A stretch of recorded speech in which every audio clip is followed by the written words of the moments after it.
So now I'm going to use a little witch hazel. Witch hazel dissolves gelatin, and it makes the edges disappear. So that way it looks like it's just your skin. So for example, there's a hard line right here. And I showed up today with a beard. So the witch hazel will make that edge go away and blend into his skin. So the gelatin we use is called gelatin bloom, and glycerin and sorbitol, which is sugar. And what happens is we make this at our houses, and we're going to use some liquid gelatin in a second. But pretty cool stuff. It actually dissolves pretty easy. For those of you amateur monster makers that want to get into it, it's one of my favorite products. You can use it for burns, you can use it for scars. Very easy to work with, very comfortable, non-toxic, as far as I know. Is that what you used for the skin on the mummy? Yeah, absolutely. So that was the, I like it because it molds your skin, and you kind of see, let me turn it just slightly.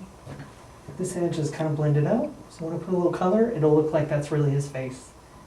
So today, my favorite part of whenever a werewolf becomes the werewolf is he was attacked. Normally, you know, it was, I love whenever they're totally taken off guard, they don't know what happened, something jumped out of the bushes, and then they're just mauled. And I think that makes the best story, because it's somebody who had, you know, perfect suburban life, and suddenly now they're a creature of the night. So I love that part of it. So that's going to be your face. You're going to be the mauled victim. Awesome. Which I don't know if it's a victim, because you get this cool superpower and get all these awesome abilities, night vision. That was the one thing. Depends on which version you go. Sometimes they can control it. Sometimes you're just lost in madness every so often. That seems kind of scary. That's my favorite part. I like it whenever you can't control. You know, it's a little bit like real life. If you're, you know, your life is out of control and you get this blessing or gift or curse, however you want to look at it. That's kind of cool. Depends on what you do with it. I always like it whenever the guy accepts that part of himself. I'm a huge fan of the Underworld series. I loved all those. Oh, They yeah. did such a good job. That had vampires and werewolves. You can't go wrong with that.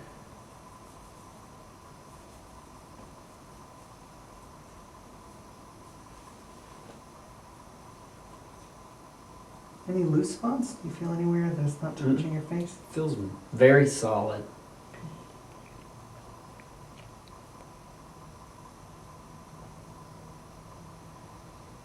Open your mouth so you can breathe. No fumes? No fumes. This like the pleasant compared to the one for the mummy. That first, I mean, it went away pretty quick, but it was almost like getting smothered just a little bit with the alcohol on that first mask, you know, when you have to spray it down to get it ready. Yeah. It definitely makes you appreciate the guys who set and do them, you know, have the makeup applied also. Like the artist is awesome and everything, but to be able to handle like a 9-hour, you know, like when you think of like a Robert Englund with Freddy Krueger and everything like that. Absolutely. You know, one of my favorite stories, and we talked about this while I was getting my education, was the late great Robin Williams, who did Mrs. Doubtfire. And that was, he would start at 3 o'clock in the morning, and they wouldn't be able to start shooting until noon, because it would take about 8 or 9 hours to get him ready with a full body costume. it's crazy. And he did that for weeks. So I admire the talent, you guys did. And I am actually painfully shy, so I don't like all the front of the camera stuff. So I admire anyone who can get dressed up and go become a monster and have fun with it.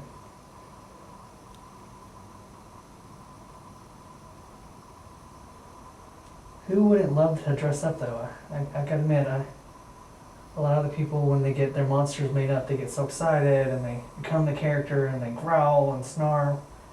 As a matter of fact, today we're gonna make some teeth and see if I can get them to fit in. Awesome. Yeah.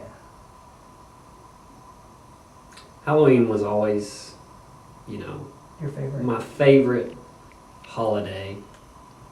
And that's one of the things about what we do now is kind of like we get to have multiple Halloweens all throughout the year. Right? And If I could move and get a house in Halloween Town, I probably would. So I'm just dissolving the edges. It's kind of a hard edge on this side.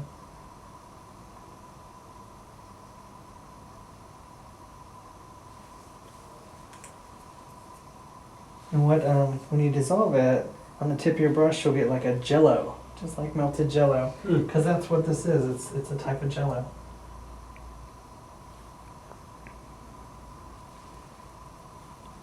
yeah, when I was a kid, I think werewolves were probably the most scary thing. Like, I remember finding a copy of Stephen King's Cycle of the Werewolf. Oh yeah, that was such a good book. And it was a really good book, and Absolutely. I mean, I actually found it before I could really read it, Right.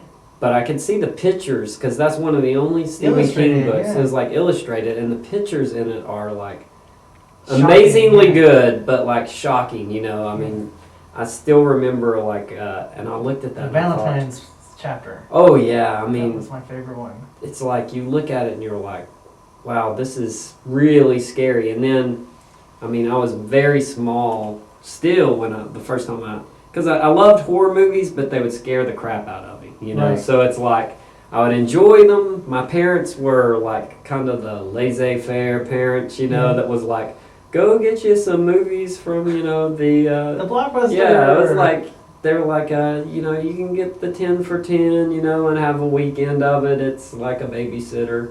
So, you know, I'd go and get like all horror movies. No. And then, High of school? course, you know, it's all cool until it's time to go to bed or it's time to go outside Right. for something. Yeah. And I still remember like the first time I ever saw Silver Bullet, like, you know, on screen.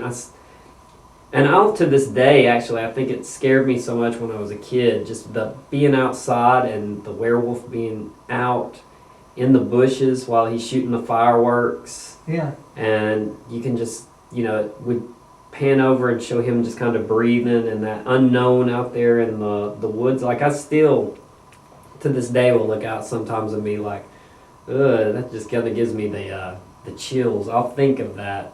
And, you know, that movie, like, it's one of them that I really like. I mean, I won't say that it's like held up really well and everything like that, but it's still like one of my favorite werewolf movies. Of course, you know, you like everything that you saw as a kid and loved and everything, but You know, it's hard to. I get so involved in monster movies. I remember the Werewolf in London. Honestly, I really wanted to never go to London. I was petrified of that werewolf because that was such a realistic monster for me.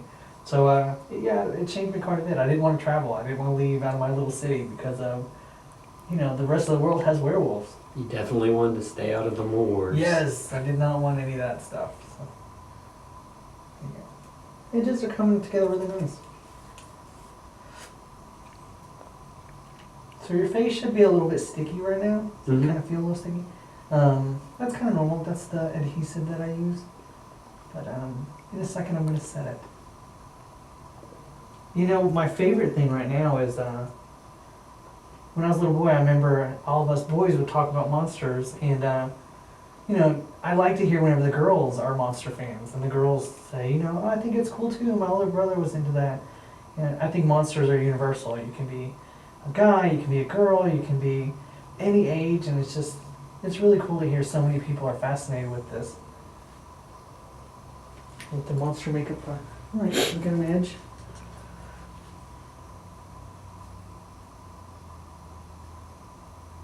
That's one of the things I notice is girls are just as strong of horror fans as guys. I love that. I love that. I love that. You know that not every girl loves bubblegum and pink princesses. Some girls like zombies and monsters, which I think is so very cool.